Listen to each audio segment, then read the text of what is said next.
이제 80일 앞으로 다가온 미국 대선 이야기 짚어보겠습니다. 민주당 해리스 후보를 겨냥한 공화당 트럼프 후보의 특유의 막말 공세가 계속되고 있는데요. 정책을 설명하는가 했더니 인신 공격으로 돌변하기도 했습니다. I think I'm entitled to personal attacks. I don't have a lot of respect for her. I don't have a lot of respect for her intelligence. I believe she will be easier to beat than him because she's a truly radical left lunatic. We're not going to let this socialist lunatic, and she's a socialist lunatic, that's the other thing. Please, sir, please don't call her a lunatic. I said, but that's what she is. She's a lunatic. Kamala, you're fired. Get out of there. You're fired. They said, no, her biggest advantage is that she's a beautiful woman. I'm going, I never thought of that. I'm better looking than she is.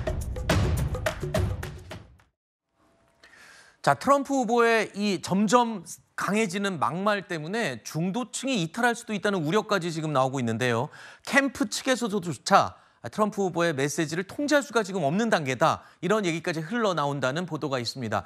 바이든이 후보일 때는 트럼프 전 대통령이 당선까지 예감을 했다. 특히 그 피격 사건 이후에 급상승했었는데 갑자기 해리스가 등장하고 나서는 지금 이상 반응을 보이고 있는 게 아니냐 이런 얘기도 있더군요. 그래서 캠프 내에서도 좀 우려 섞인 목소리가 나온다는 거죠. 지금도 보고 계시지만 트럼프 대통령이 정책 얘기를 하다가 일단 해리스 후보에 대해서 뭐 좌파 미치광이다. 그리고 외모까지 내가 훨씬 낫다. 이런 사실상 어떻게 보면은 대단히 좀 정치적으로 온당하지 않고 유권자들한테도 크게 뭐 울림을 주지 못하는 이런 언사들을 하고 있거든요. 네. 이게 조급증의 일환이 아니겠느냐. 왜냐하면 바이든 대통령이 경쟁자로 하나의 상수로 있었을 때에는 뭔가 본인이 진취적이고 젊고 상대적으로 젊은 그런 이미지를 상당히 강조했는데 후보가 교체되면서 그런 전략이 다 이제 없어지게 된 부분이거든요. 그래서 공화당 내부의 참모들은 그렇다면 국경 이슈나 아니면 경제 이슈에 대해서는 민주당보다 우위에 있다고 볼 수 있으니 이런 정책적인 접근을 해야 된다라고 이야기를 하지만 또 현장에서는 트럼프 대통령이 이렇게 대단히 감정적인 이런 발언을 하고 있어서 이 부분에 대한 좀 고민이 깊어지고 있다는 보도가 나오고 있습니다. 트럼프 후보가 조금 흔들리는 게 아니냐 이런 상황에서 해리스 후보의 상승세는 지금 무섭습니다. 해리스 후보는요, 공화당이 원래 우세를 보였던 남부의 선벨트 경합주를 접전으로 만드는 데까지 성공을 했다는 겁니다. Key to creating this opportunity economy is building up our middle class to bring down costs and increase economic security for all Americans. So I thank you, North Carolina. We're going to get this done. And with your help, God bless you and God bless the United States of America. 바이든 대통령이 후보로 나섰을 때만 해도 대선에 대해서 관심을 접었던 중도층들이 다시 모이기 시작했다. 이런 분석이 나오고 있더군요. 그렇습니다. 지금 해리스 부통령의 상승세는 여전히 상당히 매섭죠. 지금 화면에서 보고 계시는 애리조나, 노스캐롤라이나, 조지아, 네바다 이 4개 주가 지금 미국 50개 주 중에서 경합지로 손꼽히는 7개 주 중에서 소위 선벨트로 불리는 남부 4개 주입니다. 사실 해리스 부통령은 저 4개 주와 그 러스트벨트라고 불리는 미시간, 펜실베니아, 위스콘신까지 7개 경합주 중에서 사실 6곳을 이겨야지만 당선될 수 있는 그런 상황이긴 한데요. 지금 보시는 것처럼 애리조나와 노스캐롤라이나에서는 근소하게 앞서고 있는 상황입니다. 물론 그 조지아, 네바다에서는 여전히 트럼프 대통령이 근소하게 우세한 것으로 나오고 있긴 한데 특히나 노스캐롤라이나 같은 경우에는 2020년에 트럼프 전 대통령이 패배할 당시에도 노스캐롤라이나만큼은 이겼기 때문에 저런 조사가 상당히 의미가 있는 것으로 보여지고 있죠. 물론 지금 미국 대선이 트럼프 전 대통령과 해리스 부통령 간의 TV 토론이 아직 열리지 않지 않았습니까? 그렇기 때문에 그 TV 토론 이후의 변동을 지켜봐야 하긴 하겠습니다만은 현재까지는 해리스 부통령의 상승세가 상당히 매섭다. 그리고 그 추세가 아직까지는 꺾이지 않고 있다. 이 정도로 평가할 수는 있을 것 같습니다. 네. 자, 여론조사라는 게요. 이게 어떻게 해석을 하느냐. 또 같은 통계라도 이렇게 가중치를 어떻게 두느냐에 따라서 정확도가 달라지잖아요. 그런데 지금 미국에서 아주 유명한 교수가 이 여론조사 데이터를 분석을 했는데 해리스 우승을 지금 점치고 나섰다고요?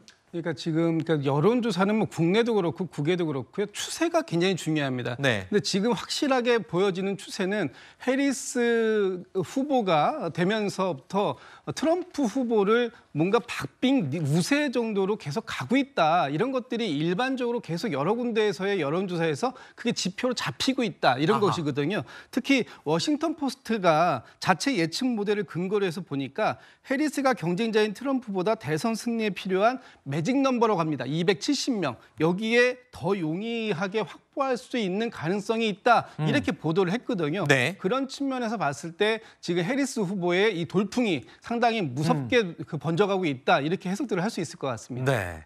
미국 민주당은요, 오늘부터 이제 나흘 동안 시카고에서 전당대회를 엽니다.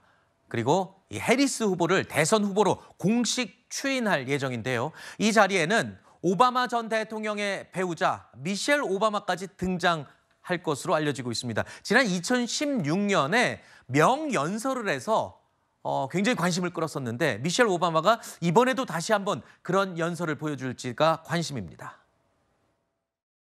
Someone who understands that the issues a president faces are not black and white and cannot be boiled down to 140 characters. You can't have a thin skin or a tendency to lash out. You need to be steady and measured and well-informed. When they go low, we go high.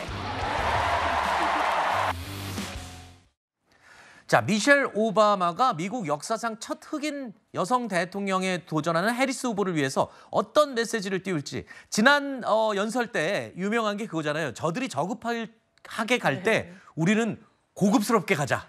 이게 아주 유명한 연설이었죠. 굉장히 귀에 꽂히는 또 네. 트럼프 대통령을 사실상 직격하고 저격하는 그런 아주 간단한 이 슬로건이었기 때문에 상당한 파장을 일으키기도 했었는데요. 이번에 또 미셸 오바마가 시카고 전당대회 연설자로 나선다라고 합니다. 시카고는 미셸 오바마의 고향이기도 하고요. 오바마 전 대통령이 일리노이주에선 상원 의원을 지냈기 때문에 정치적 고향과도 같은 곳에서 또 어떤 메시지가 나올 것인지 상당히 기대가 모아지는 경우가 있고요. 네. 또 해리스를 위해서 응원 메시지를 낼 텐데 또 지금처럼 이 트럼프의 어떤 실책들 그리고 과도한 어떤 인종적인 부분들 미국 퍼스트를 외치지만 사실상 다른 뭐 이런 외부인들을 배격하는 부분에 대한 문제의식을 또 한번 강력하게 드러낼 것으로 좀 점쳐지고 있습니다. 네, 미국 대통령 선거 방식이 우리랑 좀 달라서 어떻게 될지 예측이 좀 힘듭니다만 선거인단 확보, 글쎄요. 막판에 트럼프가 좀 이걸 다시 뒤엎을 가능성이 있어 보입니까? 어떠세요? 그러니까 여론조사와 다른 결과가 나올 수 있는 이유가 그런 것 때문이죠. 그렇죠. 선거구조 방식인데